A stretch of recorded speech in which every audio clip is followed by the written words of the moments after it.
Hello, and thanks for tuning in tonight to Answers for the Paranormal. On a chilly Friday night here on the East Coast of the United States, April the 27th, 2018, we are Answers for the Paranormal. My name's Bill Posey, and I'm your host for the broadcast tonight. And with me in his office over in Horsham, PA, is my co-host, Joe Marodi. How are you tonight, Joe? I'm doing great, Phil. I'm doing great. I'm really looking forward to tonight's interview, and as I've said, probably how many interviews have we done, Bill? About 125 or something like that. Each time we do an interview like this, I get more and more excited. So I was looking forward to this all day, and I was hoping that there were no satanic hindrances to tonight. And here we are. We have our guest on the line, and we're ready to go. So I couldn't be any better on a Friday night. And plus, I can sleep in tomorrow morning, so that's a plus. Yeah. That's a plus for me as well, brother, because I'm going on 3 straight weeks here, so I'm looking forward to sleeping in tomorrow myself. Oh man, you need it, brother. Nobody works more hours than my brother Bill here. You really burn the candle at both ends, Bill. I'm telling you, when it comes to work. So I'm more happy for you sleeping in than for me sleeping in, if that makes any sense. I appreciate that. Yeah, we'll take it on that, Joe. Yeah, that makes sense. Well, again, we're happy that you've tuned in to listen tonight. Our web address, if you want to check us out, www.answersfortheparanormal.org, and we have a contact tab on our web page that you can get in touch with either one of us. There's 2 email addresses there. One is joe@answersfortheparanormal.org, and mine, William, at answersfortheparanormal.org, and shoot us off an email, something you hear on the broadcast tonight that you would like to talk further with us about. Please, by all means, shoot us off an email. We'd be happy to enter into dialogue with you. All right, so Joe, it's that point in the show where we would like to introduce our guest for tonight. So why don't you go ahead, brother, and bring into Answers for the Paranormal or subject matter for tonight. Beautiful, and it's certainly my pleasure, Bill. Gary Wayne is our guest tonight. Gary is a Christian contrarian who has maintained a lifelong love affair with biblical prophecy, history, and mythology. His extensive study has encompassed the Holy Bible and Gnostic scriptures, the Quran, the Bhagavad Gita, Gilgamesh, and other ancient epics, language, etymology, and secret society publications. So at this time, it's our great pleasure to welcome Gary Wayne to Answers for the Paranormal. Gary, welcome. Well, so happy to be here, and thank you for inviting me, and very excited to enter into a discussion tonight with you and your audience that I think will definitely raise a little bit of curiosity. Yes. Oh, I'm absolutely sure it's going to raise a lot of curiosity, Gary. The thinking caps are going to have to be on tonight, and for those who listen via the podcast, certainly, and I've got mine on, so I'm always ready to learn stuff. Even before we get into the questions of the subject matter, Gary, I just wanted to ask you at the very outset, in your bio that I read, the first thing that I read here is that you're a Christian contrarian. Do you want to explain what that means to our audience? Yeah, I love that question, and I chose that word, for a particular reason to describe myself, because I am a contrarian, and so everything I do is approached from a contrarian perspective, but in the true literal sense of what a contrarian is. And what a contrarian is somebody who doesn't take somebody else's word for something and verifies everything themselves. And so that's my approach. And so whether or not it was, as I tried to verify all the different prophecy narratives in the Bible and all the other sort of interesting things, especially with the Genesis 6 account. I wanted to verify things for myself, not what people said. And then when I looked at other outside sources, I would do the same thing. And I would, on top of that, add that I would verify everything I read and talk about in my book and anything that I do outside the Bible and measure it against what it says in the Bible.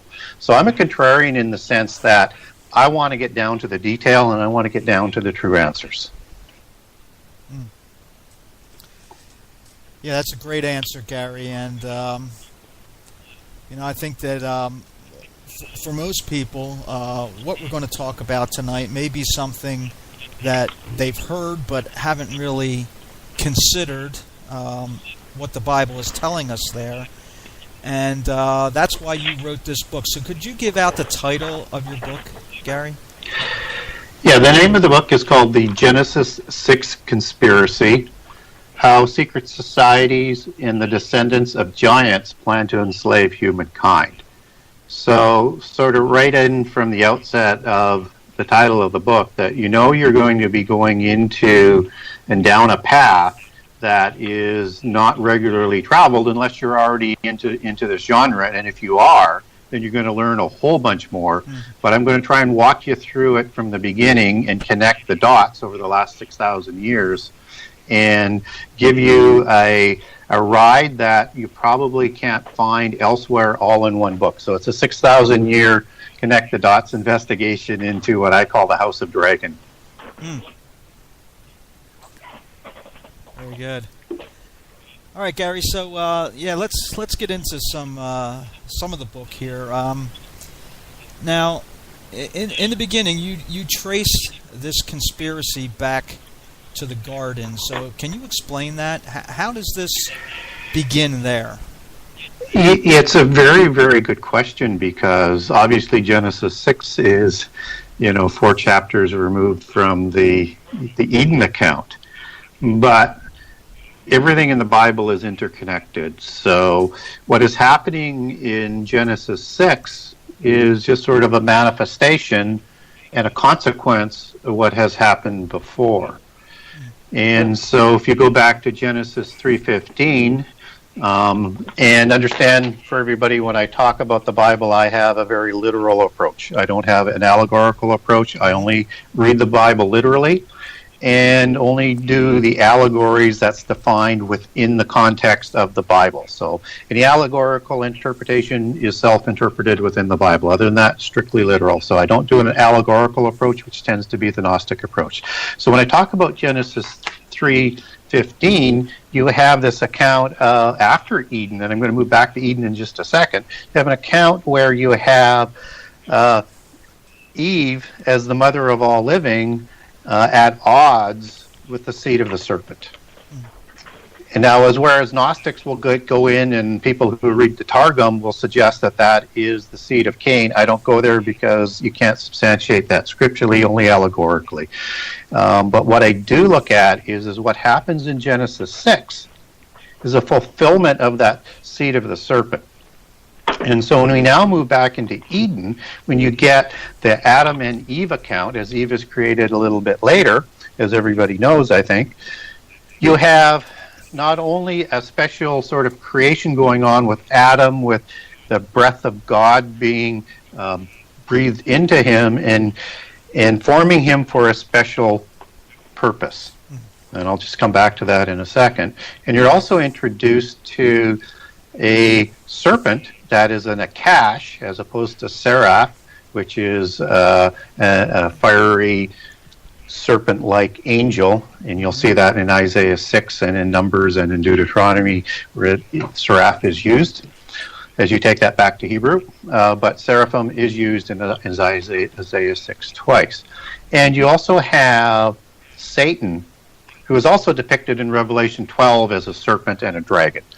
And so you have sort of this mix of things that is going on in the Eden account that is just very, very, sort of intriguing, so to speak, just out of the gate. And this serpent in Eden is this very intelligent being before he's either possessed by or avatar, depending on what term you want to use there, by Satan, or is coached by Satan to deceive Eve and then to deceive Adam, and thus the fall. Because this is, again, a consequence of what would have happened before Adam and Eve, in how I understand Genesis and how I come about understanding the Bible. And so the commission that Adam is in, and I'll explain this in my book, is that in the future time, humans are going to be raised above angels. And this is done after the rebellion of the angels. And so you see Satan's first revenge for trying to prevent this from being happening in the Eden account. And so our history, our destiny, is intertwined with this angelic rebellion that has rippled all throughout our history and is still yet to be fully played out. And so we need to understand that this is an ongoing battle between the destiny of humans, which has been decided with Jesus' resurrection. And as he went to the grave, while still in the grave, he went to the abyss to speak to these impassioned angels of Genesis 6 to say, your rebellion is now over. You can lead as many as you wish and can astray in the meantime, which is what we're still seeing played out.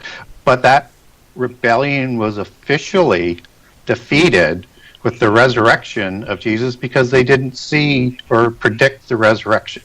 But in the time before that, they were trying to destroy humankind and enslave them, and all they can do now is just destroy us physically in this world and not have immortality to be raised above angels in the future time, and to enslave us to rebel against God.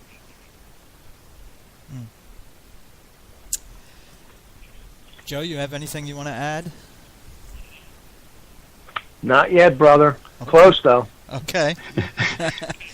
You get ready to jump in anytime, all right, Joe? Oh, I will. You don't have to invite me, brother. Okay. So I was going to add then that if we want to understand what's going on in Genesis, we have to understand this rebellion, so that we can understand what happens in Genesis 6. And then we need to understand what happens in Genesis 6 to understand why the flood comes about. And then we need to understand how these giants that are created in Genesis 6, the Nephilim, as you take that back to Hebrew, how they somehow show up again after the flood.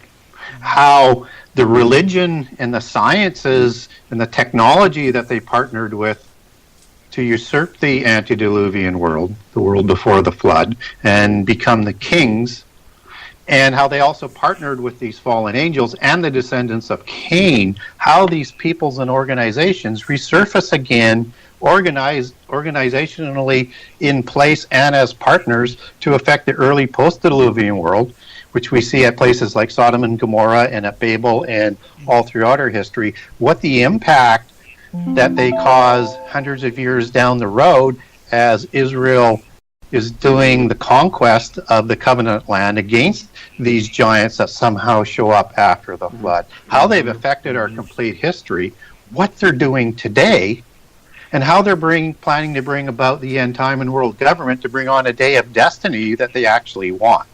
So as a pre-subtext, we need to understand the relationships between those various groups. Fascinating. Which would include the secret societies, which we'll probably touch on later. Yeah, we'll get into those. Oh, yeah. So anyway, Gary, after I wrote this question, I thought about it a little more, and I was like, you know what? Maybe there's more. But there are two explanations or interpretations that I'm aware of. Perhaps there are more that give the reading of Genesis 6, and when they interpret Genesis 6, the Hebrew word there that's translated "sons of God" in Genesis 6, they have a certain interpretation of that, and we'll talk about what your interpretation and others' interpretations are of those sons of God. So can you go into that a little bit? Yeah, I think there's two basic sort of takes on it.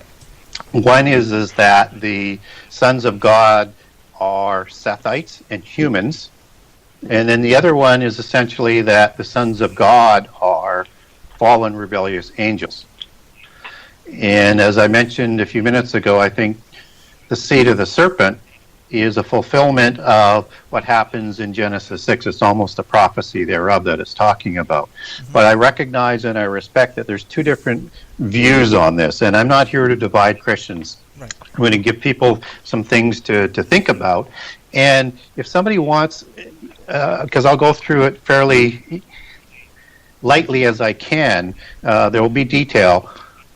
But if somebody wants to get a hold of me through my website, thegenesis6conspiracy.com, and email me and want further information on this, I have the case for the sons of God being angels in an attachment document.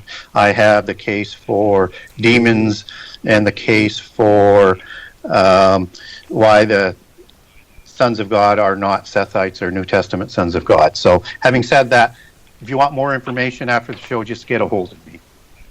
So when we look at what it says in Genesis 6, we're looking at, how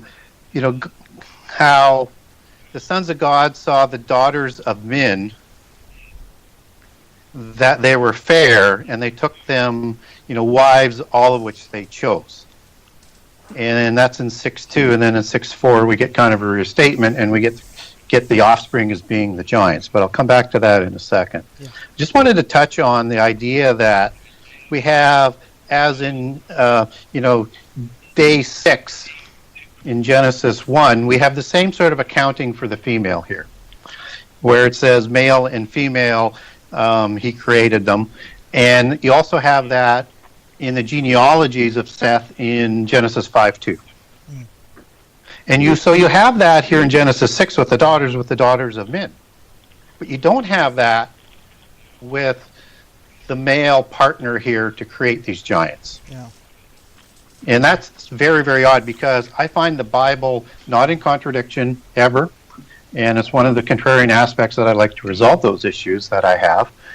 And that it is perfectly consistent if you dig deep enough. So there's something odd just going on here with the language, let alone the idea that humans mating with humans could create giants. Mm-hmm. So in Genesis 6:4, where it gives the offspring as the giants and the mighty men, the men of renown, or the men of fame, what we're talking and seeing about here is not that these were 6-foot humans compared to 5-foot humans, not that they were 8-foot humans compared to 5-foot and on. These are physically giants of monstrous size. And we even get a hint of that when we get the dimension of Og's bed after the flood, and this is very much down the road, but it's an iron bed. And if you take the cubits that he's measured at, and understand there's 2 cubits. There's a common cubit of 18 inches and a royal cubit of 21 inches. Mm-hmm. And Og was the king of the Amorites on the eastern side of the Jordan River in the battle that he has with Moses, as was his brother Sihon. His bed would have been somewhere between 13 feet 9 inches and 15 to 16 feet long. Depending on the cubit you're using, and over 6 feet wide. And it had to be made of iron because wood would not hold his weight. Yeah. And then if we even take Goliath's span, hundreds of years after that, say 400 some years after that, not quite 400 years, you have 6 cubits in one span, which is 9 feet 9 inches to 11 feet 3 inches. And these weren't as big as what they were thought to be. In Amos 2:1, it talks about the Amorites, who are a hybrid giant offspring after the flood, as being like the cedars of Lebanon. And the cedars were the giant trees of Lebanon. And they grew from 36 to 50 feet tall and were used in all the ancient structures because it grew tall and straight and were literally the giants of the trees at that point. And secondly, you have the this whole kind of an understanding from people in the genre that the original giants might have been 20 to 40 feet tall. And I can go into, if you want, later in a larger description of what these monsters look like, but I'm just trying to lay down the idea that these just weren't taller sort of human beings. So if you start to look at things from that perspective, then when we look at what the word is for giant, as you take that back to Hebrew, it's the word Nephil, which goes back to Nephal, which is fall, and the I-M is plural as in one. So these are the fallen ones. And these are the offspring of the fallen ones. And there's a lot of thought outside the Bible, I must say that there was an ideology that Nephilim could have been angels and their offspring, just as you have in Greek mythology Titans that were Titan gods and Titan heroes. And just as you have Anunnaki, or the earthborn Anunnaki and the heavenly Anunnaki, and same with the Tuatha and the fairy mythology, you have the heavenly fairies and the earthborn fairies. So you have a similar idea there, but that's not biblically. And we don't get anything that tells us that the sons of God are heavenly Nephilim. But I'll come back to some of these other sort of notions, as we go further. But I also wanted to understand that these were the mighty ones of the ancient world. These were the Gibborim, and the Gibborim is the Hebrew word from Gibbor for mighty men, and the men of renown. And Gibborim is always attached to most of the descriptions of giants as to being tyrants and evil rulers, just as Nimrod is said to have become a Gibborim, or a mighty man, or a mighty one, later on in Genesis and after the flood. Although I don't think he was Nephilim, because he's the son of Cush, as opposed to a son of an angel. And so how do we know then that these mighty ones, these heroes of old, and understanding hero in the ancient world was not understood as we know it today, but is known as the offspring of a god and a human female that were the demigods and an immortal spirit that was passed on to them. Just as we understand God limits the immortal spirit in verse 2 of Genesis 6, because of this violation against the laws of creation that the first book of Enoch talks about. And I know that's not scripture, but just to sort of add some context to what that might be talking about. And so when we look at the sons of God, then is there any biblical evidence to suggest that those are angels? And there's a lot. So that if you go into Job 1:6 and 2:1, what you receive is an understanding that the sons of God are in the King James Version Bible. I'm using King James, although I can do other versions as well, which might say angels in some of the other translations there. But let's stick with the King James Version. And that these are the angels that are presenting themselves before the throne of God in 2:1 and 1:6, along with Satan. Humans do not present themselves before God in the throne of God in heaven anywhere in the Bible, maybe in the future, but certainly not in the past. And then when we go into Job 38, verses 4 through 7, you have the morning stars, and stars are a common allegory for angels throughout the Bible, as in Daniel, where the stars are cast down. Even it says something to the effect that the host and the stars, are tossed to the ground and they're stomped on by the Antichrist and their forces in the end time. And you have the sons of God also presented there. So they were singing the praises at the time of creation, and humans were not there during creation. So we're starting to develop a consistent sort of ideology that these sons of God are probably the Old Testament understanding of sons of God, as it's said in Job. And then when we move into Psalm 82, you have a very interesting, and people just do little books and shows on this concept, is that you have the congregation of the mighty, the congregation of the gods, in 82:1 and 82:6. And it says, I have said ye are gods, and you are the children of the Most High.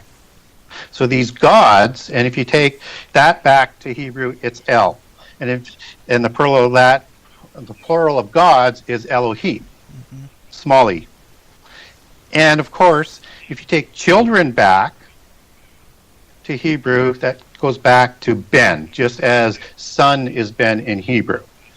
And of the Most High is again Elohim. So you have the exact same words in Hebrew describing these gods. Well, who are these gods? These are the rebellious angels. And so if we go through on all of the analogies, and this is kind of a circular argument of how angels are described, you have angels described as specifically angels. It comes again from Malach in Hebrew in the Old Testament, as well as the host, which is Saba, and an army of angels as the heavenly host. And so when you walk through the heavenly host, which is also, explained throughout the Bible as being angels, just as all of the heavenly host praise God, just as the morning stars praise God, and just as the host of the stars are tossed to the ground in Daniel 8:10, and I'm only giving a few examples here of the demonstration, you get an understanding that it's a circular argument that they're all the same types of beings, even though there are different orders and ranks of angels, whether or not they're called the heavenly host, whether or not they're called archons, whether or not they are called angels, whether or not they're called sons of God, or whether or not they are called stars. So you have a very, very clear Old Testament consistency to the idea that you have gods who somehow procreated with humans to create these giants. And then on the flip side, the argument for and the case for the sons of God being Sesites, just as you have the sons of God in the New Testament, is definitely a New Testament concept. And what I would caution people to do is not to retroactively place a New Testament concept back into Genesis. And the reason why is this whole New Testament Sons of God concept comes about at the Pentecost. Right? That's and right. It comes about as being led by the Spirit with the resurrection first of Jesus that we talked about earlier, being led through the Spirit to become adopted and resurrected as a son of God. Yeah. Even though, as in many verses, that this is said as being an adoption process led by the Spirit, and you can go through like Romans 8, you can go through Galatians, you can go through Hebrews 2:12, John 1, and even though we have human fathers, as we're told in these verses, we will be adopted as a brother of Jesus and as a son of God. Hallelujah.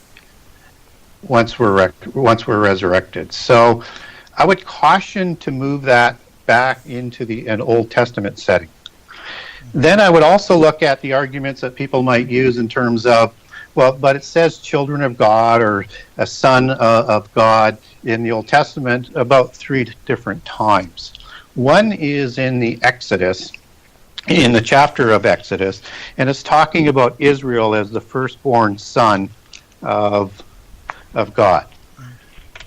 Well, Jesus is the firstborn son of God, as Proverbs and so many other verses will say. He's the firstborn of creation, as Colossians really talks about, he created everything else underneath, including the principalities and the different levels of angelic beings and the heaven and the earth, as the Word of God, as it's told to us in the book of John. So what we have here is, the understanding that Israel can't be the firstborn son of God, as is described in Exodus. It's an allegory. right? It is an allegory projecting the future birth of the Word through Mary, who is going to fulfill parts of the Holy Covenant, even though we have to have that filled through the curses as opposed to the blessings because of the rebelling of Israel, but that's another rabbit hole to go down. And with Jesus, he overcomes the world and atones for the world as the creator of the world. And so it's an allegory of that permits the sons of God. And then you also have Hosea and Isaiah talking about the children and the sons of God as well. But in both of those accounts, what you have going on here is a prophecy of the end time. That's Hosea 1:10 and Isaiah 43:6 for people who want to check on that. This is a prophecy of the second Exodus that Jesus is going to lead when he comes back at the time of rapture, which is another rabbit hole, I understand. But I want people to understand this is clearly a prophecy. And if you read particularly in around Isaiah, and Hosea is very, very good, this is a regathering of lost Israel, of the northern tribes. This is a prophecy.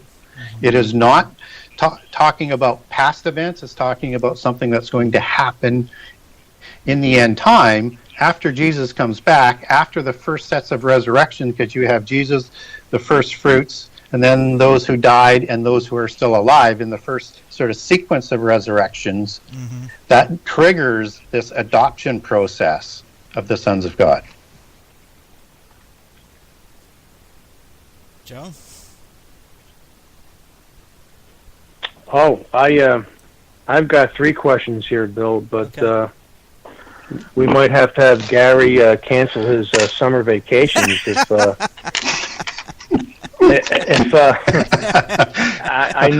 I knew that this was going to happen. But here's my issue.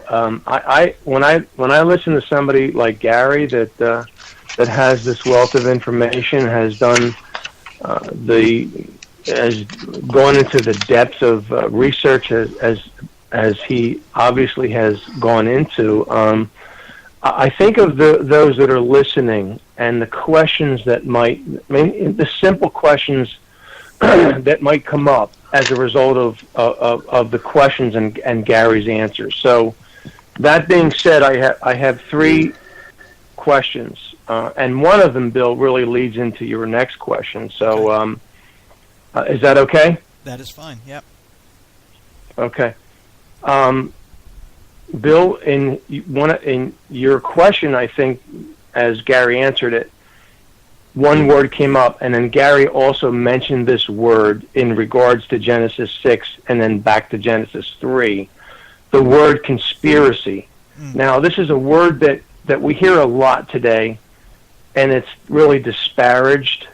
It's a disparaged word. It's a word that's almost like, well, if you use that as a label on someone, that means there's something wrong with that person. So, Gary, what is the conspiracy that's going on here? What is the conspiracy? Several conspiracies, and so it's a conspiring of fallen angels and their offspring and the demon spirits that come forth after them because they're not allowed to go to sleep. They're not allowed into heaven. And the descendants of Cain and the sun-worshipping bull cult religion called Enochian mysticism that they created, and the secret societies as their offspring of that same period, and how they're trying to prevent humankind, and after the resurrection of Jesus, how they can prevent as few of humankind to be raised to a level that's higher than angels in the future time, and secondly, to justify their rebellion. Because I know, and I've talked with many who we respectfully disagree with on it, because it's a great discussion to have, is that I don't believe Satan or the rebellious angels actually thought they could defeat God, that they worked with God. Satan, before he's degraded to Satan's status, is a cherubim and likely seraphim, and I have a 6-part series on that if people want that, just to go into great detail on everything about Satan. Yeah, he walked amongst the fiery stones. He ministered for God. He was one of the greatest beings, probably next to, at that time, the Holy Spirit and Jesus, the Spirit of God and the Word of God, that was created. He knew the power of God. He knew he's no dummy. He's this super intelligent being. He knows God is omnipotent, and he was created immortal by this omnipotent God. But what they could do is try and justify the rebellion to have their own realm, to live away from God, with Satan set up like God in that realm, just as Isaiah 14 talks about, where you have, and I don't like to use the word Lucifer because that's a Latin word, and it's just kind of arbitrarily inserted, I think, in the King James Bible, and the root word is Hail El, Heylel, as in most angels' names are ending in L, like Michael and Gabriel and on and on and on. So I think it was this Hail El type character who, before being degraded to Satan's status, was looking to win his own realm where he could be setting himself up like God, but separate, and all the angels following. And I think that is still what they may be trying to hope for. But in the meantime, whether or not they've realized that they are going to the lake of fire or not, and Satan to the abyss first for sure, after the end time, that with leading humans to rebel against God, will say that your plan is discredited because the people that you wanted to raise above humans, all they do is rebel. But there is still a remnant that do not, all throughout history, and those are the ones that Jesus came to atone for and resurrect. So that plan was effectively, as I said earlier, effectively over at the resurrection, and when Jesus visited them while still in the grave. So what they are trying to do, though, is deceive as many humans, and they tell humans you can win. You can win this battle for your freedom to be in another realm, just as that Doctor Strange movie talks about, and just as you have Star Wars giving the same sort of ideology with the good force and the evil force, that they believe that God and Satan are equal in Gnosticism and polytheism. That's the dualism aspect of it, where they're the yin and the yang and in perpetual battle, but you could win your own realm. So that's what I think they're trying to do. That's the conspiracy. All right, let me ask this. Actually, let me read the scripture first, and I want you to explain this. I would think, as a listener would think, and say, how can that happen? Okay, and Bill, this is also one of your questions. If you want to go on and ask that as well.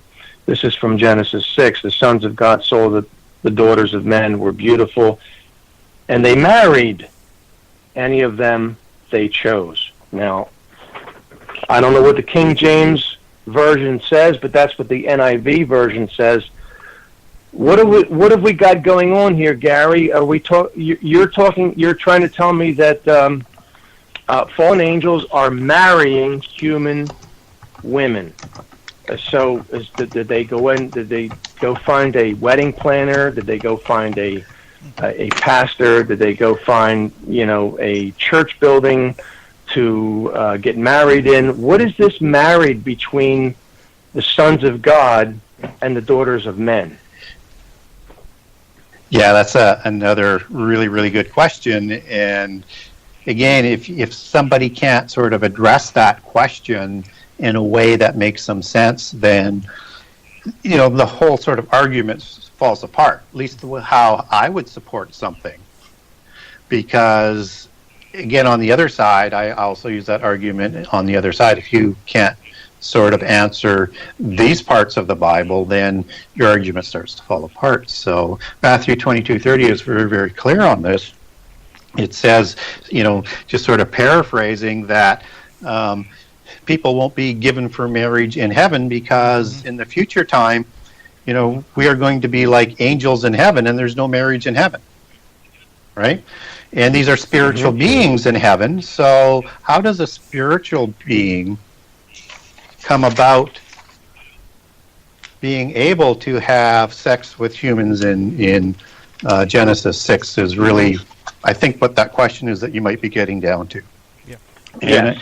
And so I would first of all say that as a qualifier is Matthew 22:30, and hopefully I've got that verse absolutely correct, but Matthew 22, as I recall, and certainly in the book of Matthew, talks about that only as being in heaven. Mm-hmm. Doesn't talk about what goes on in the physical realm.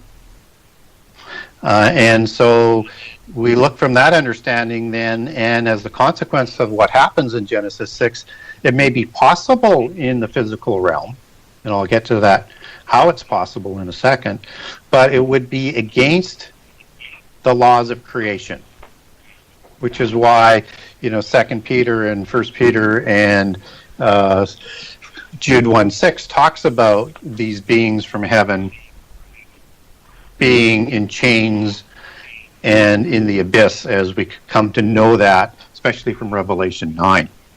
And again, one of those connections to the end time that's important to understand. So what we do know is that when we see angels appear, and also understand that there's many different orders of angels, and I think these angels in Genesis 6 are the seraphim, and the fiery serpent ones, and their offspring look just like them in the initial generations. But we see angels come in many different formats in the Bible. We see angels that come as men, and you don't know that they're angels. We see angels that come as men, but they're recognized as angels. In Genesis is full of these accounts. And you also have Revelations where, not Revelations, but you have them as larger and stronger than men in like First Chronicles and the Psalms and 2 Peter, and you have them related to fire. You have them as shining beings in Daniel and in Revelation and in Luke, and then you have Satan, who, even though he's degraded, he's a serpent and a dragon, which is a seraphim sort of understanding, and a cherub in Ezekiel. You have six-winged seraphim. You have several different wings of cherubs, and on and on and on with all, and you've got the four living beasts. You've got many different forms that show up, whether or not they're cherubim or the living beasts, as you want to interpret or understand Ezekiel. They show up in the physical world, so they have the ability to take a physical shape. And in Jude 1:6 and in 2 Corinthians, habitation and the place in heaven goes back to the word oikoterion, as it goes back in Greek. And that's called a dwelling place, or not called, but means a dwelling place for the spirit in heaven that they left. They left their habitation. That has a suggestion that they have to put on some sort of habitation clothes, as the Corinthians allegory seems to suggest, when they come to the physical world, whether that's still in a spiritual form or that they can also choose to take a physical form, as what we see angels in human form, particularly in the accounts with Abraham and some of Abraham's descendants, and also specifically at Sodom and Gomorrah, which is really, really interesting. So you have these two angels that go to Sodom and Gomorrah, and they're clearly described as men, but they're also known as angels in this account. And the people want to have sex with these angels, just as, Lot is going to offer up his daughter for sex in between. And so we get this connection that you can have sex from the Sodom and Gomorrah account, which again is why I think in Jude 1:6 and in 1 Peter and in 2 Peter, with these accounts about these angels in the abyss and in the enchained and imprisoned, is encapsulated within the same narrative and sentences, and right beside it, right following it, a relationship with Sodom and Gomorrah and the sins there. that this is a sexual crime going on. And then you have Jesus talking about his second coming is going to be like the days of Noah in the end time. And we know that in the days of Noah, you had the Nephilim that were created. And what's really interesting about this analogy, you can draw that analogy larger, and I'll give some support for it, because again, and to include the Nephilim, because in Luke, it is telling the same story about his time as second coming, as this time though as with Sodom and Gomorrah. And now you have the sexual sins. So again, you have Sodom and Gomorrah all being wrapped together with sexual sins as a connection to what happened in Genesis 6.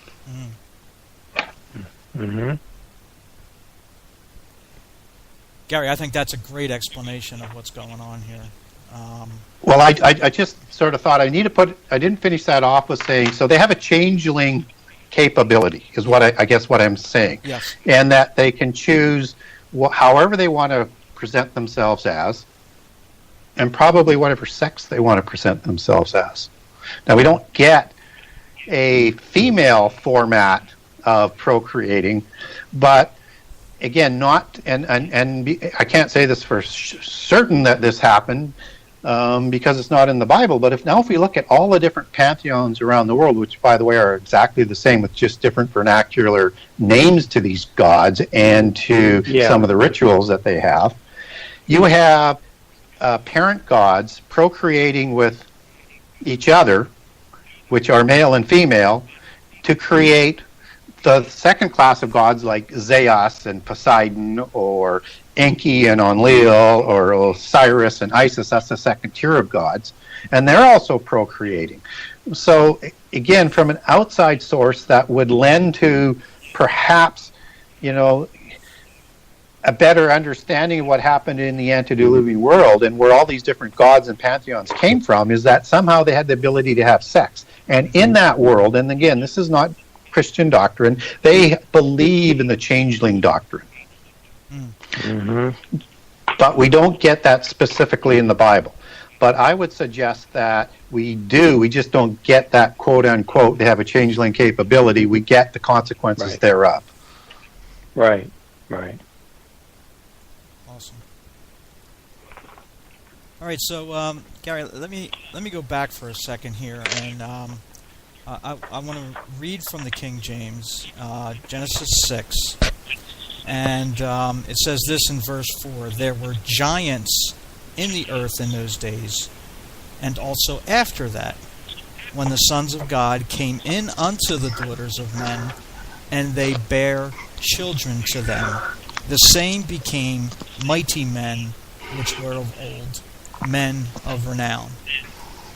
So this word giants here in verse 4 is the word Nephilim, translated as giants. So can you explain about this race of hybrids, how they lived, and then what happened to the world at this time, this pre-flood or antediluvian world, as a result of this taking place in Genesis 6? Yeah, Genesis 6 is just got so many overtones to it.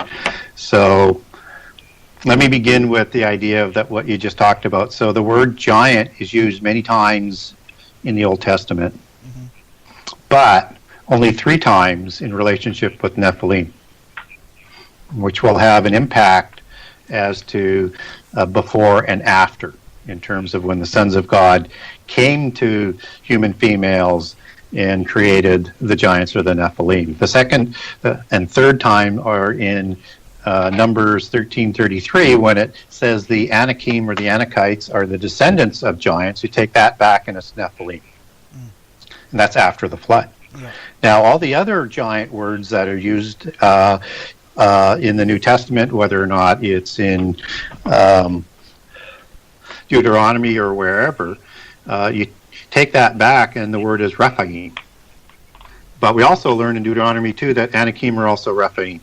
So we have this sort of trans-flood thing that's going on that might suggest something to what the before and after means. And and I won't get into how they crossed the flood at this point because I know that that's not the question, but it's probably going to have to be asked, and it needs to be asked in terms of covering details off. But to get back to your question is so these giants became the Gibberim and the Shem. And so men of renown or fame comes from the word Shem. And men of mighty men, the mighty ones, or the heroes of old, as other English translations would translate it, are the Gibberim. And so Gibberim were tyrants, typically used to describe Nephilim, but not all the time. It's used 158 times in the Old Testament, but not all the time, just most of the time for describing giants or giant-type traits. And so you have some mighty men in David's group, even though you've got some Gibberim possibilities with a Gibeonite and a Hittite and a few other ones, but that's another rabbit hole, where they're clearly, as the Israelites and the mighty men, these are men. Or in Ruth 2:1, it's talking about a human as well. And you also have an account in the Psalms where mighty ones are going to be go back to Gibberim as angels. So my whole point is people, when they're in this genre, just don't naturally assume Gibberim means giant. It's a word used to describe what giants do. And these were tyrants, as it says. And so that's why a lot of the words, when you get into like Ezekiel, it talks about the tyrants ruling. These are Gibberim. Okay? These are potentates. And they usurp the kingships in the antediluvian epoch. And they partner with the descendants of Cain with this religion and the developing sciences and knowledge and the secret societies that go with it to enslave the antediluvian world. And they impose this polytheist universal religion on people that's going to cause the first apocalypse. And when it says the whole world was corrupted in Genesis, I think it's more going on than just violence. More that going on than just the creation of the Nephilim. Yeah. And for people who haven't noticed, the introduction to the flood story is the Nephilim story in Genesis 6. It goes right into Noah and the beginning of the flood account. There's nothing there to separate it as being a different narrative. And I think it is the same narrative, but corrupt goes back to the Hebrew word shekath, which is H7843 in Strong's, and it means to decay, to ruin, to batter, to cast off, to corrupt, to destroy. It means more than just the violence. The whole world was corrupted. So that means if the whole world is corrupted, that means how many types of the animals and the plant genomes in the plant world were destroyed. Yeah. Well, if you understand that the technology was greater than what we likely have today in the antediluvian world, and Jesus has not returned yet, as in the days of Noah, then our technology has a ways to go, that they had the ability somehow, some way, either through sexual copulation and for DNA manipulation and genome manipulation, to corrupt everything that God had created. Wow. As violations against the laws of creation. And again, we see that in these accounts coming out of mythology, like centaurs, right? Like chimeras, and on and on and on about all of these fabulous beasts that people said, boy, they had great imaginations. Or they were documenting what they actually saw. Yeah. And again, we have things like, lion men of Moab. So, I mean, the Bible has some accountings of these things that even survive after the flood. And the lion men of Moab's a bit of another rabbit hole as well, but they're a type of Nephilim. Just as the Nephilim were serpent-like looking beings, these lion men were also a type of Nephilim that looked like a lion, probably going back to a specific angel, which is Ariel, which is, a lion of God, and what the occult would have us believe anyways. But we do have an accounting of those and many lion gods in the antediluvian world. So I think this is all this corruption of the world that we're talking about. This huge level of technology is why you have the Jesus scenario that it will be the same as the apocalypse by water was. The second one is the apocalypse by fire, and it will be a repeat, just as everything keeps repeating and nothing is new under the sun. And I'll go through some of those scenarios if somebody were to read my book.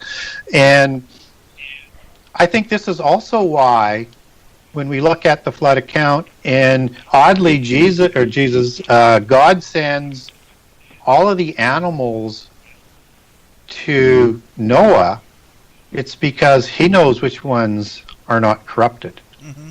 And he's going to send the ones that can best represent the species, as kind is understood as you take that back to Hebrew, and as it's used in the Bible as a species, as opposed to every different flavor of animal out there to go on the ark, because they wanted to start the world anew with 8 that were pure for humans and animals that were pure and not corrupted as they were in the antediluvian world that were wiped out by the flood. Bill, can I ask a question before you move on? Absolutely, Joe. This is the danger of having a guest on like Gary that has this type of information that he's bringing to us and to our audience tonight. And again, I like to put it into the context of what the human experience is today, Gary and Bill. And we're talking about here the corruption of flesh. And Gary, you had mentioned about spirits putting on human flesh and the term changeling in regards to Genesis 6. Can we also extrapolate that, Gary, to what is a current phenomena in paranormal television programming with regards to cryptozoological creatures such as Bigfoot and Yeti and other sorts of creatures like that? Are we talking also about supernatural beings that have put on, for whatever reason, some type of flesh and bone existence that have come into our world today? Yeah, and we don't know whether or not they were recreated after the flood or somehow that they survived. But, when we talk about the flood, or if we talk about pyramids, or if we talk about little people, and little people's not in the Bible, so that's one small exception, but I'll link what I'm talking about here in a second, or we talk about the giants, and we talk about what caused the flood, it is in all cultures, on all continents, except for Antarctica, and who knows what might be found down there. But it is a common worldwide history and legacy that tells the same story, just from a polytheist lens from the other aspects. And let me give you a quick example of that. So if you have in Greek mythology, you have Atlantis, and the god of Atlantis is Poseidon, and also known as Iapetus. And he's going to take a daughter of a human, and he's going to marry her, Clymene, and a few other names, depending on whether or not you're taking it back to Iapetus or you're taking it back to Poseidon. I have 2 different names for this human female, but the end result is 10 Titan kings who rules over the helm of world government in the antediluvian world called Atlantis, that is very much a scenario that's going to happen in the end time. But the point of the matter is it's an identical story to what's going on in Genesis with gods creating demigods and giants with human females. And this is all over the world. And you get these giants that are known all around the world by all sorts of different names. I mentioned Titans and Anunnaki. But, you can call them the Danuwa and the Daitya and the Azura in the subcontinent of India. That's the Myosi. It's a Xibalba in the Kishamaya. You've got the Tengu in Japan. And on and on and on. There's just hundreds of names for these. And you have that with these creatures like Bigfoot that are also all on all continents and seem to have this sort of ancient legacy. And these are giant-like beings. They're not Nephilim by any stretch of the imagination in terms of how Nephilim are described, but they're hairy like Nephilim. And again, for people who don't know any other description of what a Nephilim would look like, hairy is one of those aspects. Not only big and muscular, and glowing eyes in the first generation, and known as shining ones, as in the fairy people or the Anunnaki, and on and on and on throughout the different pantheons around the world in their accounts, but hairy. And so you have one group of giants after the flood called Hori, or Horite, as it is said both in the King James Version Bible, and that goes back to, Chori and Y in the Hebrew spelling of these type of giants after the flood that lived in caves. And you have the Bigfoot that live in caves, and seemingly in the mythos have the ability to portal into other dimensions, and that's why nobody can find them, as sort of the mythos goes. Whether that's true or not, that's just the mythos. And so when I talk about things outside the Bible, it's not important to know whether or not I believe that or not. It's what they believe and what they do with that information that's important. That's why we need to take it seriously.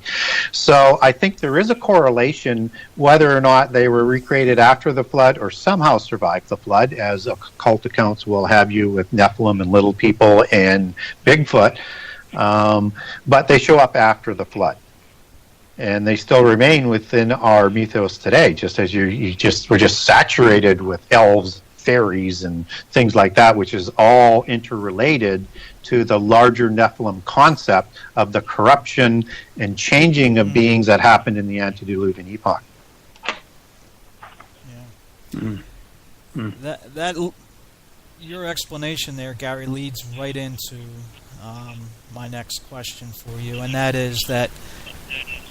And I think you do a great job of this in explaining it in the book, but someone who may play devil's advocate with you would say, well, you use a lot of extra biblical text in supporting what you believe is written here in the scriptures. So by using those texts, like Josephus and some others, and you were just talking about some of the flood accounts in different cultures. So, playing devil's advocate, how can you know that these texts that you use for support are reliable?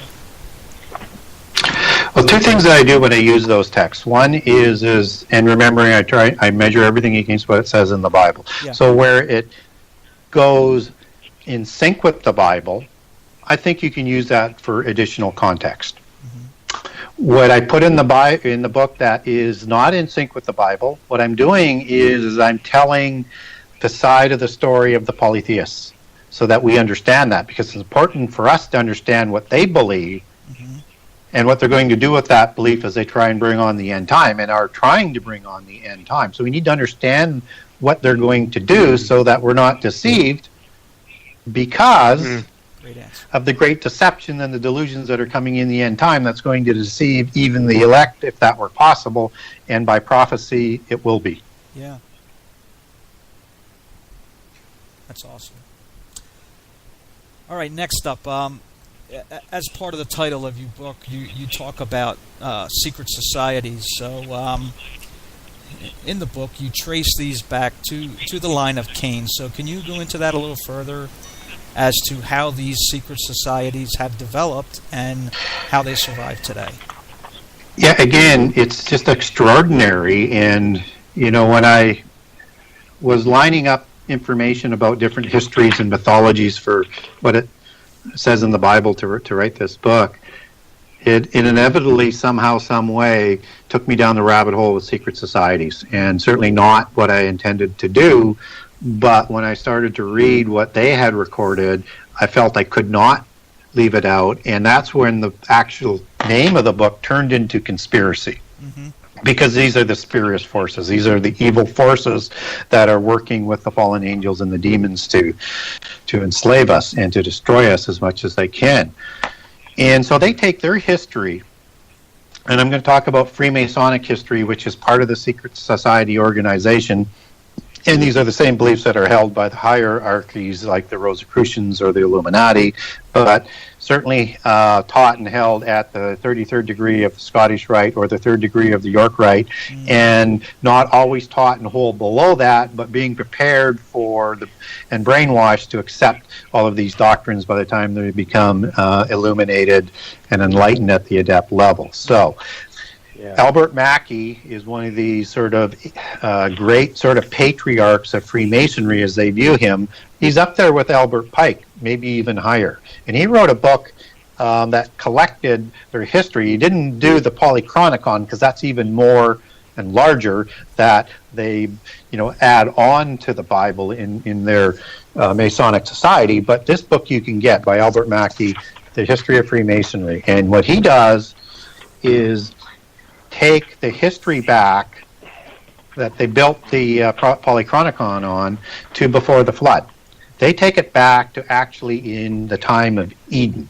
And what they say is Adam was taught the 7 sacred sciences in Eden, which we would know as the 7 liberal sciences, and the same ones that are out there today. And this is what combines with the illicit knowledge from heaven given by the gods or the fallen angels in First Enoch. And again, I know that's not in the Bible, but giving you a perspective or how this sort of comes together and their belief system. And they do believe in those angels in Enoch that rebelled by name as part of the gods that they worship in their pantheon. So understand it's very, very important to them. So they create these 7 sciences, and then Adam is taught these. Well, they didn't create them, but they're taught to God in Adam, and the illicit knowledge is added on later. But Adam is now ostracized from Eden with Eve after the fall and eating of the apple from the tree of good and evil.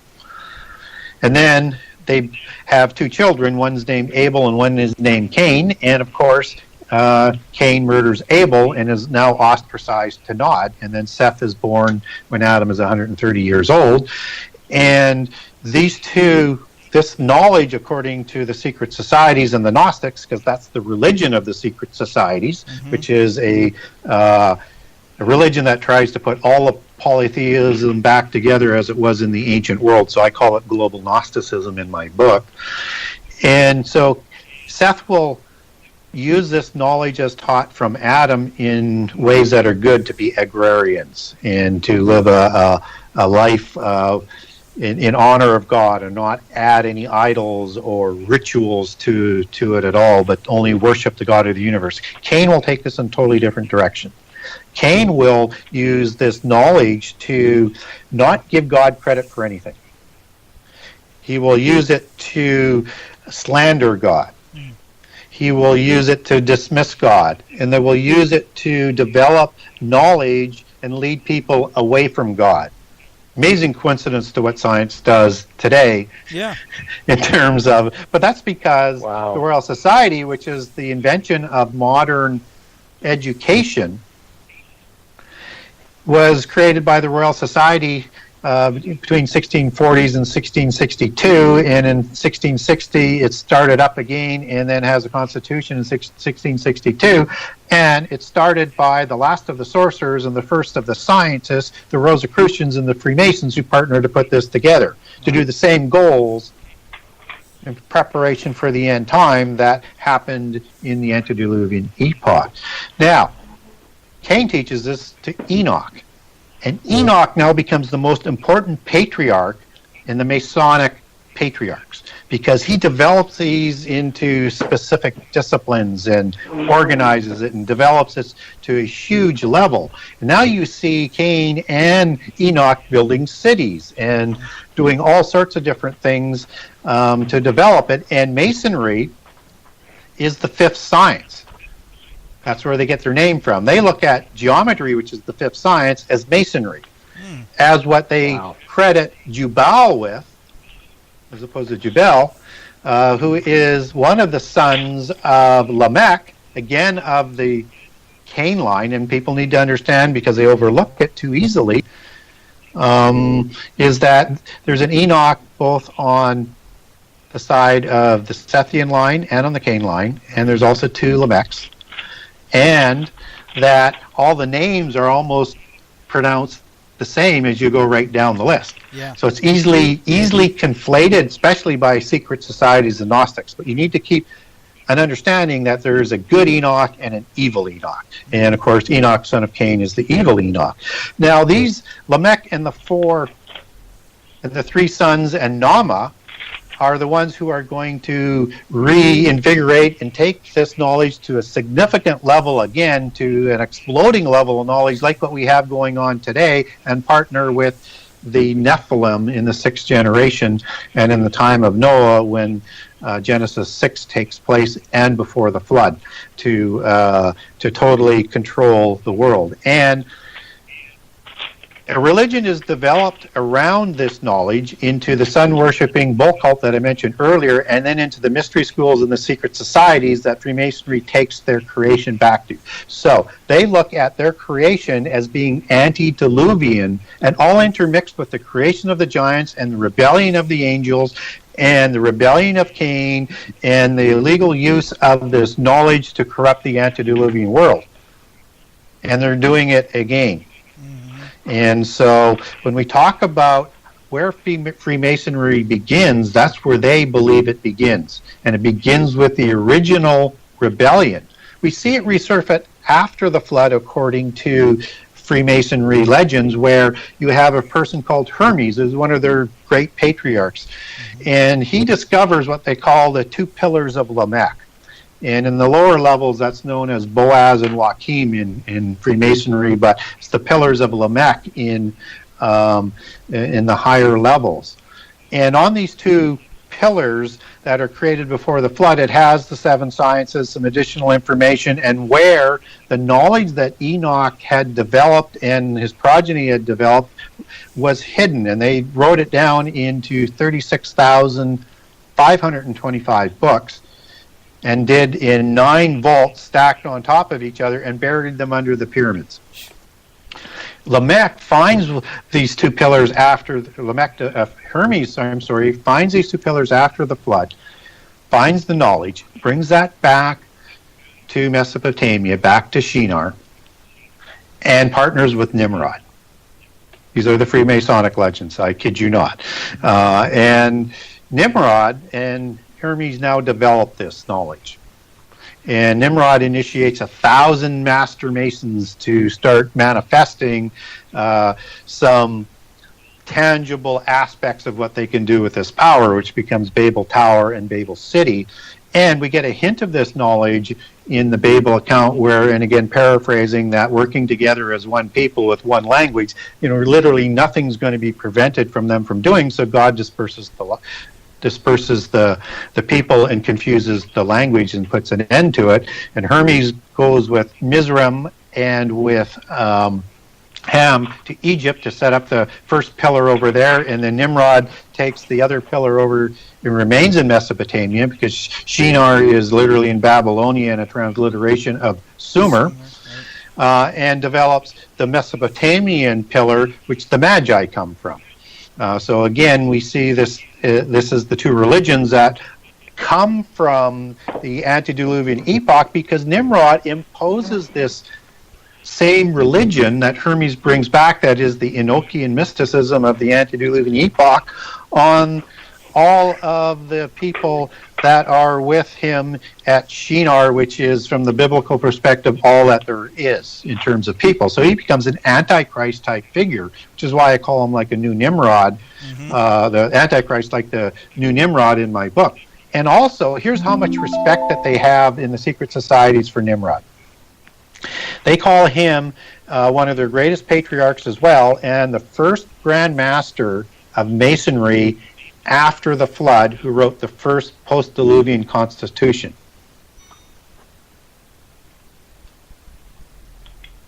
Which was what? Well, that's how the order works and everything that they do, and then it was rewritten or updated in Heliopolis with the Great White Brotherhood there in the time of around Akhenaten. Yeah. So anyways, it's just the rules and the regulations and the mysteries and everything that was coming out of the antediluvian epoch. But he put it onto paper and formally organized it, that was based on that for about 1,000 years. See, Gary, this That's is what this is where I that's get what they believe. Yeah, this is where I get excited because. Oh, you too, huh, Bill? Yeah, well, the way that you're explaining this, I mean, all right, let's look at this as we go to Babel and the other things that are taking place here. The setting up of a one-world government, the setting up of a one-world religion, and we have the prophecy of the same happening again in the end times. Yeah, with the same sort of terms and terminology. I mean, Babel, Exactly. the Babylon religion is the Babel religion. It's the Enochian mysticism. It's the religion of the giants. Yeah. So explain, Gary, how all this comes into play in prophecy, in end time events.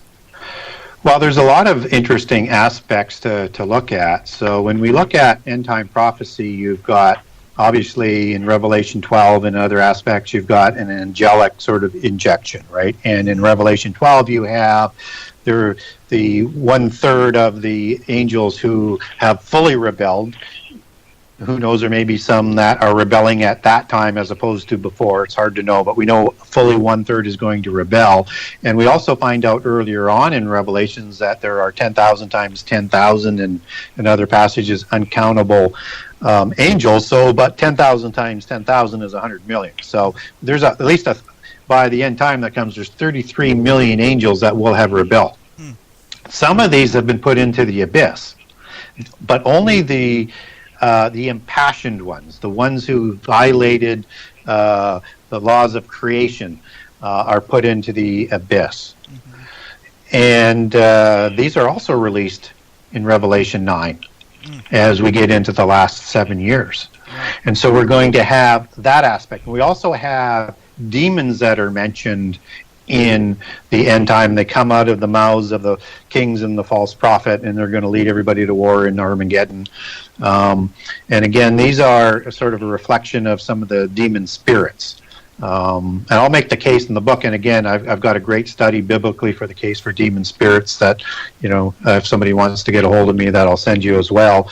But these are the spirits that weren't permitted to die. This is the sort of the consequence in Genesis 6:2, where God limits his spirit from being with man to 100 years. Now, a lot of people think that is the time of Noah's commission, except the math doesn't work. Yeah. So if you do the math, it's 100 years from the time when you get the introduction of the birth in Genesis 5 and in Genesis 6 of his 3 children to when he's 600 that he goes on the ark. So he's 500 to 600. You can maybe make an argument for 1 or 2 years this way or that way, but it's not 120 years. So the math doesn't work, and I don't believe the Bible contradicts itself, and I don't think it's in error. So, I mean, it just doesn't, and it doesn't fit with the narrative, and it doesn't fit with how you take that back to Hebrew, but that's another long sort of detailed explanation. So I believe this is the immortal spirit that was passed on by the fallen angels who created these giants. And then God moves to prevent that so that future generations, I don't think, have that immortal spirit. They have just a normal spirit. And so they were creating gods and humans because these, not only them, but I guess, even the Adamites, because they lived through a long period of time. But you also had this great power that also was put into the giants as well. So as a consequence, over time, everybody's life shortens to about 120 years. And so these are the spirits that Jesus talks about in the New Testament that thirst for a body. These are the devils, and you take that back, that's daemon. And he also talks about evil spirits. And then there's a couple of passages, again, I'll have those in the handout if somebody wants. It actually puts devils and evil spirits in the same passage, so that you understand that these are real beings. And this is who he's referring to in Legion, which are many that go into the cows, or into the pigs, I'm sorry. That demons are the bodiless spirits of the original Nephilim. And they are these part of the devil spirits in the Old Testament. As you take that back again to evil spirits and demons, as you take that back to Hebrew, also called devils and strange gods, that the idols were used to worship for. And I think idols were worshipped for the other fallen angels as well. But there's two different types of gods being worshipped. One being back, as you take it back to Hebrew, to this Hebrew spirit, to this evil spirit. And one is this degraded type of angel that we get described as goat gods, and the satyr, as you understand these other gods that are being worshipped as you take that back to Hebrew. We get satyr that shows up in Isaiah, but if you take in Deuteronomy and Leviticus, there's a couple passages about these gods that are being warned not to worship. That goes back to the word satyr, goat god. So, back to the prophecy aspect. So, we know that these are going to be part of, I got down a rabbit trail, I have to get back, reel myself back at times. That's okay. So, back to prophecy. So, what we do know is that there's going to be an impact, because the days are going to be like the days of Noah. And I think it's more than people just being caught off guard. I think it's the whole aspect of the days of Noah, and that's both before and after the flood, because Noah lived 350 years after the flood. So, this whole Babel imagery and metaphor now becomes real for the Babylonian religion and what was going on with Nimrod and also before the flood. And then you get aspects like Daniel 2:43, if you pull that up in terms of prophecy and the end time empires, where you're going to have the descendants of the metallic kingdoms. Right, so you've got iron, gold, bronze, and silver, right, as it's prophesied in Daniel. And in Daniel 2:43, what it says is, and where thou sawest iron mixed with miry clay, they shall mingle themselves with the seed of men. So, what's going on here is that I talked about in the antediluvian epoch is that the Nephilim kingships usurped the kingships in the antediluvian world. And there was no kings before the Nephilim and the Canaanites came along to establish that. After the flood, they do this again. And Nimrod is actually going to marry into these Nephilim bloodlines and intermix with his bloodlines to help create some of these early dynasties. But all the royal dynasties are Nephilim dynasties after the flood. Wow. They usurp them again. And that's why they intermarry, to keep those bloodlines pure. They've done that all the way in the past. And all the way even into the future. That's what they even do today. And that's why they have some blood diseases like Habsburg's disease and other various sort of blood diseases and things like that. So they have to take in some outside bloodlines to try and stop those diseases, but they like to intermarry. And so in the end time, I think we're going to see the descendants of these Nephilim, who are part of these 10 empires that are trying to set up the new Atlantis in the end time. And again, part of the secret societies to make that connection is that you have a Club of Rome that was created in the late 60s and started to really put some things together in the 70s. Their objective is to get the world put into a world government that has 10 groups of nations, 10 spheres of influence, 10 trading blocks, 10 empires, whatever you want to call them. And it's called the New Age or the New Atlantis. And where that term comes from is from a fellow called Francis Bacon, who is the inspirational founder to guess who? The Royal Society, created by Rosicrucians and Freemasons, and his picture hangs in the hall even today as one of 3 pictures there as one of the inspirational founders. And one is the founder of Rosicrucians at the time, and the other one is King James, who gave him the charter. And so there might be King Charles on that. Make that King Charles. King James was earlier. So what's going on here is he writes a book called The New Atlantis about an end time utopia, but this will be dystopia, but an end time utopia where the polytheist religion works in harmony with science. And you have one world government that they're trying to establish called the New Atlantis. And these are the 10 empires that are prophesied in Daniel and in Revelation that they're trying to put together. Now, they're not trying to bring about this end time so that Jesus can come back. They're trying to put together this end time to have a full-out rebellion that they end up doing at Armageddon. And everything that they're going to do is going to counterfeit, just as Satan wants to counterfeit his throne to be like God. Everything else is counterfeited. Whether or not it's a religion, whether or not it's a prophet, whether or not it is an antichrist, everything is counterfeited, and that's why it's going to be very, very difficult for Christians if they don't understand the Bible through and through, and some of the things that they're going to be thrown at, because it's going to deceive the elect, if that were possible. So we are going to see a junction of Nephilim descendants. We're going to see current demons and fallen angels become more aggressive that aren't in the abyss. Just before the midpoint, somewhere before the midpoint of the last 7 years, the abyss is going to be open.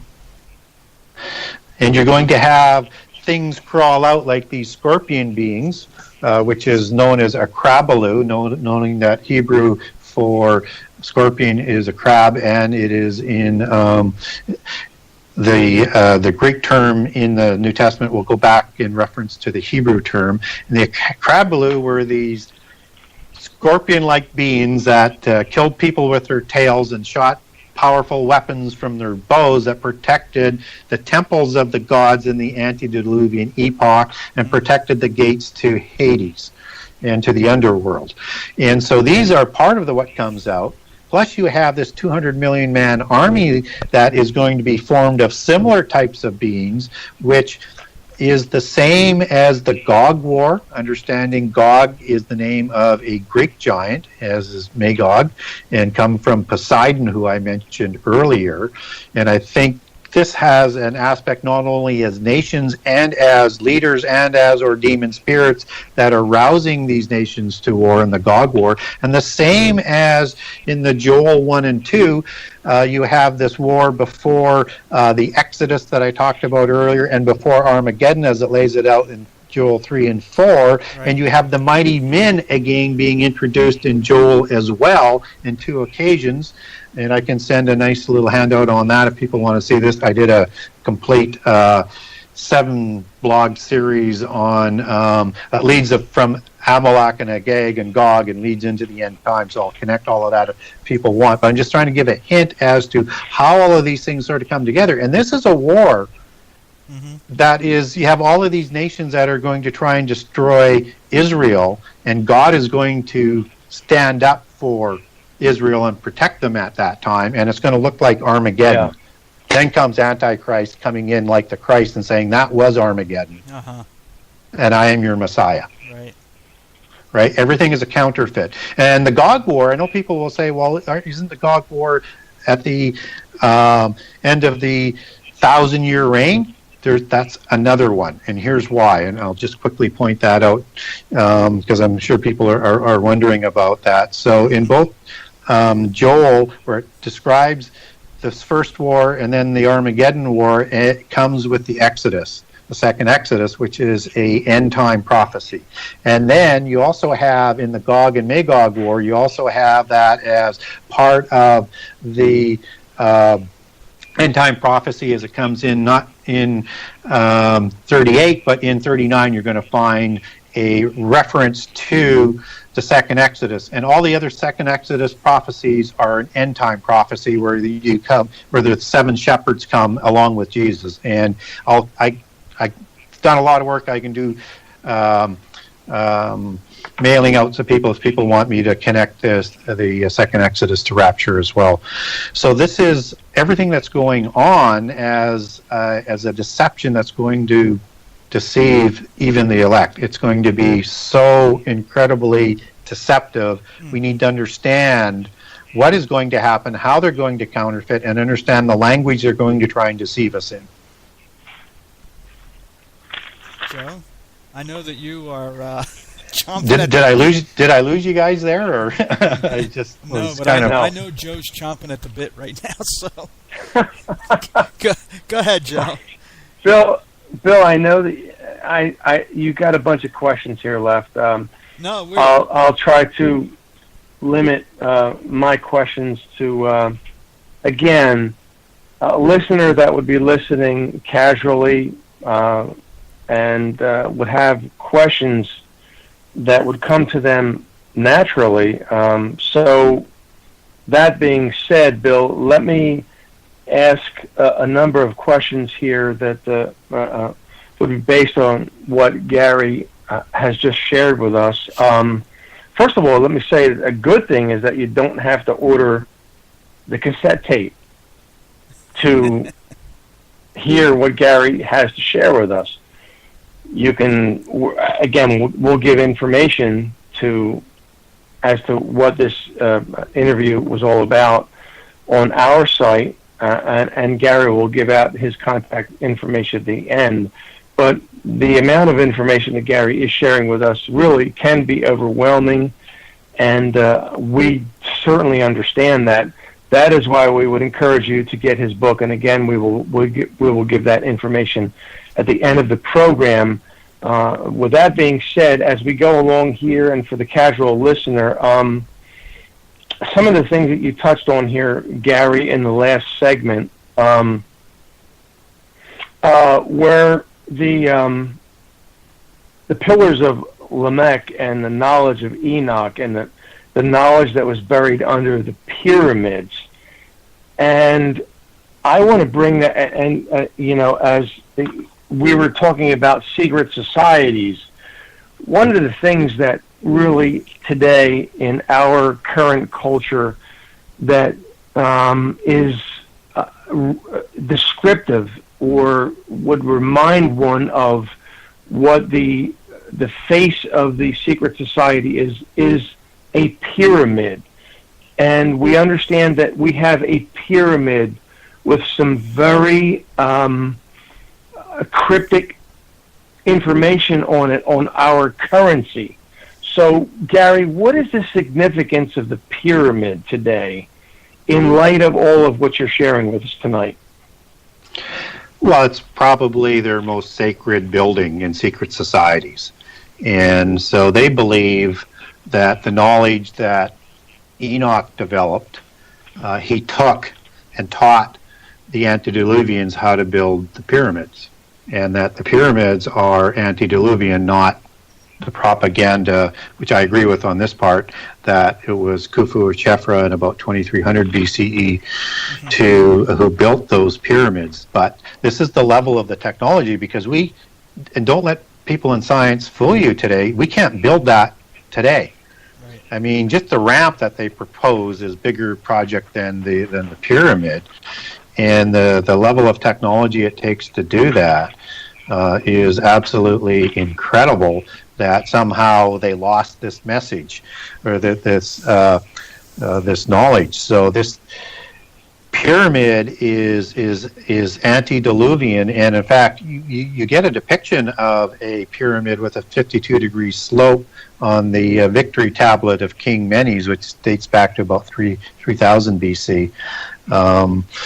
That actually has it in the background as confirmation. And on the inventory stela, it talks about it was just being restored at that time. So this whole understanding of the pyramid, we need to sort of backdate and watch the secular brainwashing that's going on. And so this knowledge is developed by Enoch. And through the secret societies, and it's a manifestation.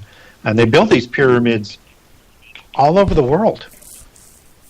So somehow this knowledge goes all over the world. I mean, it's the same basic blueprint, whether it's in Central America or it's in Vietnam, right? Or it's in Russia. I mean, these pyramids are on all continents. Or Mexico. Or Mexico. And they all have sacred geometry that's put into it, and everything that they build in the secret societies and these Masonic buildings that go back into prehistory are encoded with their sacred geometry. And so it's done to honor their pantheon of gods. Right? And so the pyramid is very much important. And on the US dollar bill, it's not a finished pyramid because the New World Order is not yet complete. It's almost complete according to their their imagery, but pyramid goes right back to about 4000 BC in their belief system, and when they say was the fall of Lucifer, who they call their god in the secret societies. That's why one of the reasons why I'm reluctant to use the word Lucifer, understanding it's a Latin word. So they look at that as part of that great sort of monument to their God who is leading them to freedom from the evil God of the Bible.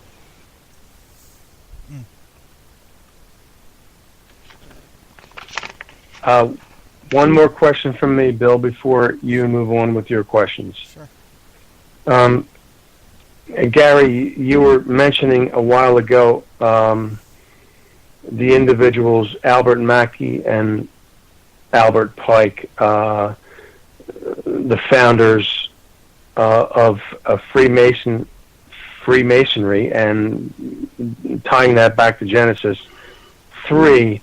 And you mentioned the words in relation to that science, which we can understand is from a Latin word, scientia, which means knowledge. With that being said, you had mentioned the 7 sciences, and one of those sciences being Masonry, which is the 5th science. Yep. So what are the 7 sciences that you mentioned earlier? Sure. Let me put that together for people to have a real good understanding here. And just a quick correction. So Albert Pike and Albert Mackey are 2 important patriarchs of the 1800s, but not the founders. Not even of modern Freemasonry, because it's the Sinclair family and the St. Clair family, and as that goes back to Rollo, but that's another rabbit hole, and their connections to the Knights Templar and Rex Deus, after the fall of the Templars, they reorganized Freemasonry as one of the parts that the Templars did, one of many groups they had to create after, so things weren't decentralized. So anyways, just so that in case somebody's fact checking me out there, Sure. and if I said that wrong before, I apologize. No, it's probably me. Go ahead. So the 7 sciences are beginning with the first 3, because these ones are very, very important with what they do with it. Grammar for the ability to write and speak properly. And thus, this is where Enoch begins with the hieroglyphs, as he's taught this from the fallen angels or the gods in their lens, so to speak, so that things can be written down so they don't lose this knowledge or all of these rituals that they've added on, because the pure use of knowledge does not have rituals, just as rituals aren't attached to worshiping God, only in polytheism. And in the allegories that they do, because allegory is how Gnostics and polytheists do everything. And so they're going to apply the allegorical approach to the Bible in the end time, which is one of the deceptions, and we can see hints of that happening today. So grammar for molding of minds through reading and writing. Rhetoric is just the art of persuasion, and dialectics, which is discerning falsehoods. And these 3 combined to create a greater science that comes out of the combination of this, called philosophy. Just as the Greeks were the great philosophers, and it's this philosophy that's taught in the sciences today. And philosophy is taught, and I'll finish the other sciences in a few minutes, is believed to be superior in their realms to the individual specific sciences. And it is the arbitrator and the go-between between the sciences, harmonizing and uniting them under one common ideal. And the ability to bring this and all the sciences together on one ideal in their belief system is to have the philosophy of the absolute and the supreme ideal real, that they like to call it, and its Unitarian conception. and they believe it to be how you develop humanity through the sciences to achieve the perfect ethical spirit, freeing our dependence or their dependence from God, and that this knowledge is so powerful it can destroy the world. So that's what's behind the philosophy of organizing the sciences. And also understand Gnosticism goes back to gnosis, which is knowledge, and so they will call the tree of good and evil the tree of gnosis, as opposed to good and evil, because it's all about, they have a religion, a knowledge cult, as I like to call it, Gnosticism. So moving on, now you have arithmetic, which is obviously key to developing anything technologically, and you also have geometry, which is the fifth science, and you have music, which is the sixth science, and astronomy and its perversion, astrology, that comes out of that as the seven sciences, and it's putting those all together and developing them and adding that illicit knowledge from the gods or the fallen angels that's recorded in First Enoch that accelerates this knowledge, just as we're in this super acceleration of knowledge right now. And I think there's some demonic, angelic support to develop the technology to get ready for the end time.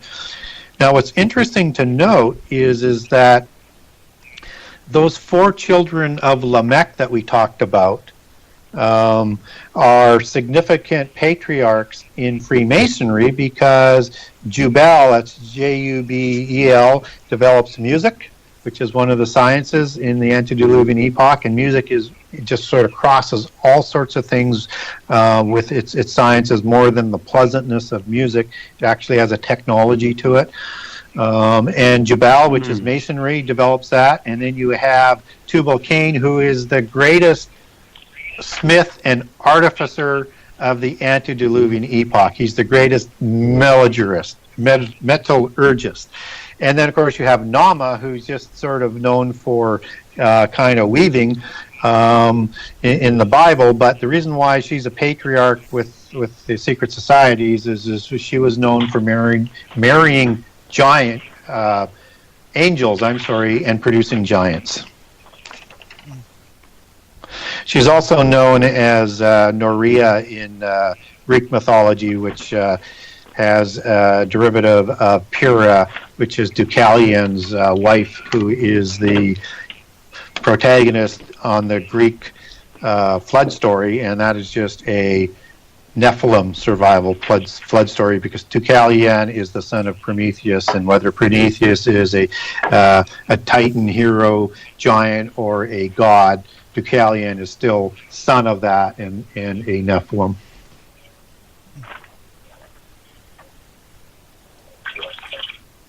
Anything else, Joe? No, you go on with the rest of your questions, Bill, because we only have about 15 minutes left. Yeah. So this and these seven liberal sciences that they teach in universities today, it all has that same ancient root. No wonder they won't permit God into it. Right. Wow. All right, Gary. We touched on these two Enochs in the genealogies. So I'm wondering here, the Bible tells us that Enoch walked with God for 365 years, and then God took him. So can you explain this Enoch and the Enoch in the other line? And why would God remove Enoch who walked with God?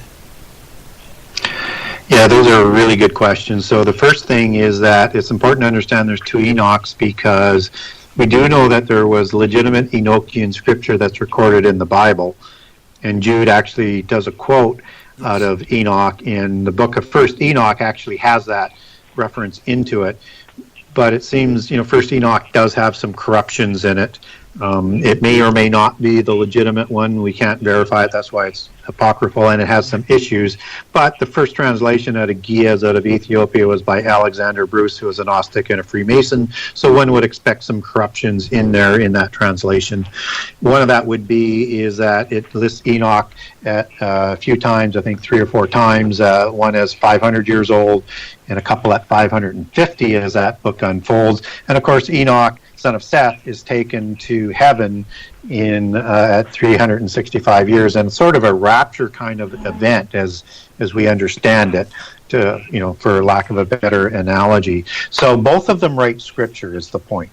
And so whether or not first Enoch is legitimate, certainly second Enoch, third Enoch, Book of Jubilees, and the Book of Giants, and then its descendants out of that one, which would be the Manichaean Book of Giants, where the current lost Book of Og comes from. Those are not Enoch, son of Seth, scripture. They are corrupted as polytheists through and through. Yeah. I think First Enoch runs 99% biblically, but it still is apocryphal, and it does have some corruptions. So when we read about Enoch scriptures, we have to be very, very careful. And also understand that the secret societies conflate these two, and the Gnostics conflate these two. Mm-hmm. So, for protection from the Roman Church over the last 2,000 years, but to deceive. And, again, only at the adept level are you going to learn that it's Enoch, son of Cain, who they believe their Enoch is. And it's so easy to do because you have Lamech, who's got the same name, right? And so it's easy to do that conflation. And both sides, well, not both sides, but the other side says that the genealogy of Seth is contrived and a copy of what they believe is the true lineage of Cain and the kingships of the antediluvian epoch that did marry into with the giants in Genesis 6. So when we look at Enoch now being raptured, why take him away? Well, we don't get too many people that are taken away. We have only 3 candidates. We have Enoch, who we know is taken to heaven alive. We have Elijah, who we know is taken to heaven alive. And then at the end of the book of John, we have the disciple that Jesus loved, who wrote everything down and can testify for Jesus, who the disciples were questioning about whether or not he was going to die. That is another candidate that could be reserved for the end time. So we know Elijah's coming back to make the way for Jesus' second coming. Yes. John was not Elijah. He was like an Elijah, but this is a physical coming. And he could be one of the 2 witnesses, or he could be one of the 7 and or 8 shepherds that are going to lead second Exodus. It's not clear to me which one that's going to be. And you have Enoch that could come back, and you have the disciple who Jesus loved. And so why would you have 2 witnesses come back, and where should they come from? All 3 are good arguments. I'm not exactly sure which way to place them, but you have Enoch, who can tell you what happened in the first apocalypse as a witness. Yeah. You have Elijah, who is a perfect witness for the Holy Covenant. Yes. And now you have the disciple Jesus loved that can testify as an eyewitness to Jesus.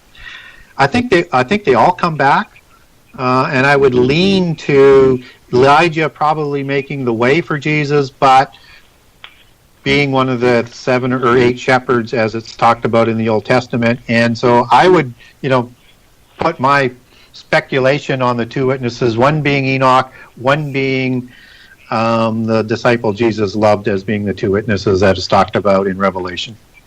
That's awesome. Gary, just to identify this disciple whom Jesus loved, many believe traditionally that is John the Apostle, but you say it isn't. Go into that a little bit for us. Well, and I write about this a little bit in the book, is that if this individual is taken to heaven with Jesus at that time, John is one of the 3 pillars of the early church. So how could that be? Doesn't mean that John may just disappear a little bit later, but I make a speculation in the book that Nathaniel is the disciple Jesus loved, simply because he just kind of disappears at the time of the ascension. But we don't know for sure which one is being talked about. It's not physically named, and Nathaniel is the one that Jesus saw, and he saw, under the tree, and has a heart after Jesus. So there's a connection there, but as I say, it's a speculation as to, because I don't claim to be a prophet. I do not make predictions, but I will speculate. Mm-hmm. All right, so we're getting close here, Gary. Let's wrap up with this. And for our listeners, Gary has agreed to come back for a second interview where we get a little bit deeper into his book. And actually, Gary, I had about 40 questions, so we're halfway there anyway. But let's wrap up this. So. As we're going through all this and kind of building this case, can you give us your theory on why God said send Noah's flood? Yeah, I think that the whole world was corrupt and that nothing was going to be salvageable unless there was a restart. And God foresaw all of this. I mean, he does everything through free choice. Mm-hmm. And so... the angels were created immortal, so they didn't get a choice in that. They could choose to follow God or not. Some chose poorly, the rebellious ones. And so humans get a chance to choose God before immortality. That's why we're going to be raised higher. And so that's our choice.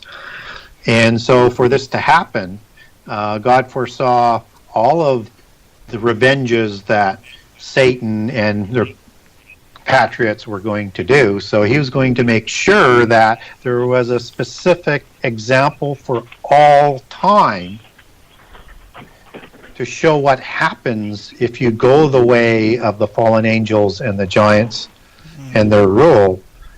That turned out to have to destroy the whole world because it would have destroyed itself. There was a lesson there.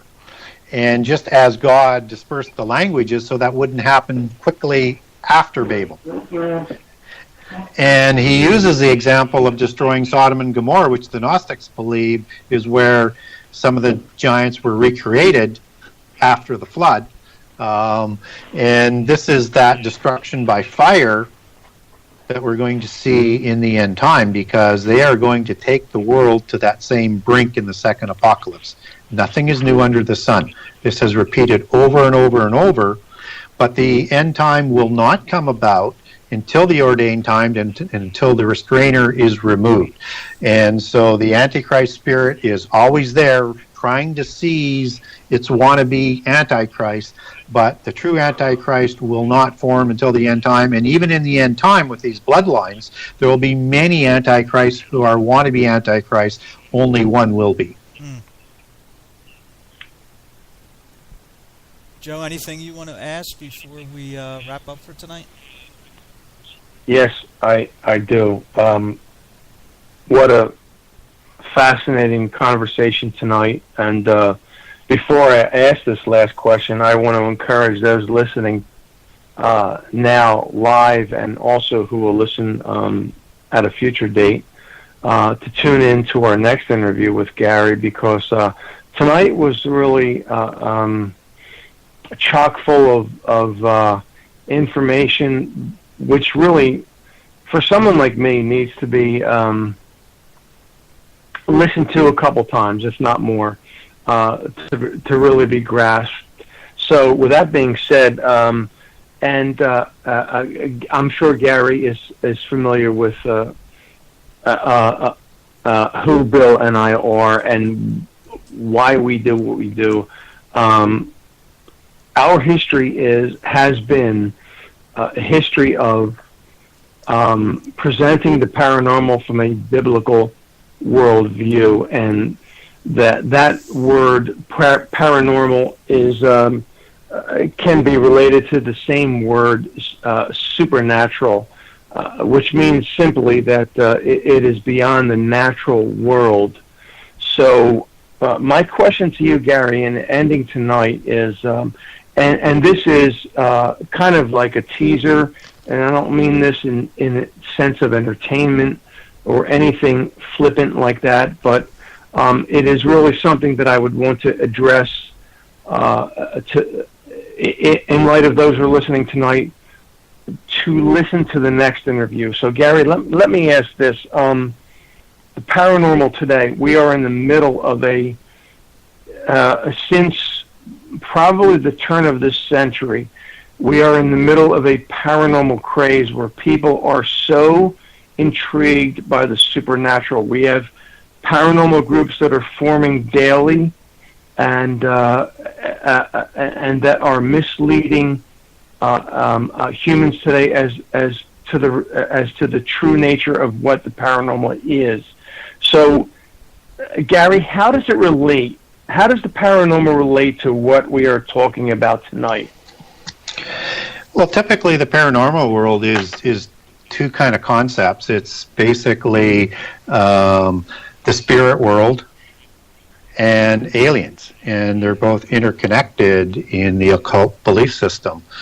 And so all of the different things that we relate to, ghosts and evil spirits and happenings and magic and the alien mythos, they all have the same belief system. They all have the same goals. They're all working for the same end. So there are many different avenues on this as it splits off into its different splinter groups. But at the core, it's the same thing, the same message, and the same end. And all of this will be part of the end time deception. Yeah. Agreed, brother. All right, Gary, Joe and I, we really want to thank you for taking the time and coming on with us tonight. It's been a fascinating 2 hours, and it just flew by. And there's so much that we still need to get to with you regarding this conspiracy which is playing out before us in our time as well. So, Gary, can you take a couple minutes, give out your contact information, how people can get a hold of your book, and how they can get a hold of you and ask for some of those handouts you were talking about? Sure. If somebody wants to get a hold of me and ask me a question or make a comment, you can get a hold of me through my website, the Genesis6conspiracy.com. That's Genesis 6 with the number 6, conspiracy.com. And there's an email access there. And if you're interested in purchasing a copy of my book, you can get a signed copy from myself through that website under the Buy Now icon. And you can also click over to Amazon.ca or Amazon.com and to BarnesandNoble.com and buy from them if you like that too. And you can also get a Kindle version connection off there as well if you want a digital format. And I will display a generous excerpt on all 98 chapters in the book on the website so that you get a good feel for the book. You can also get a hold of me and ask me questions or follow me on Facebook under Gary Wayne with 1 R. And I have 2 Genesis 6 conspiracy pages that I also blog on, and I put out a very interesting blog weekly that people like to follow. And I did one on Nethinim and Gibeonites and Hivim today that is getting some interest. And I go beyond what's in the book is what I like to do in a lot of the blogs. And I also have a group, the Genesis 6 Conspiracy Gary Wayne, if you want to join that. And you can also follow me or ask me questions on Twitter at Gary Wayne 63. At Gary Wayne 63. Awesome. Gary, thanks again. I'll be in contact. We look forward to the next time we can have you back with us. Well, thank you for having me. It's been a joy to work with you tonight, and I'm hoping that the information that we talked about raises a little bit of curiosity out there. Absolutely. Thanks again, Gary. Good night. Thank you. Thanks. Thank you, Gary.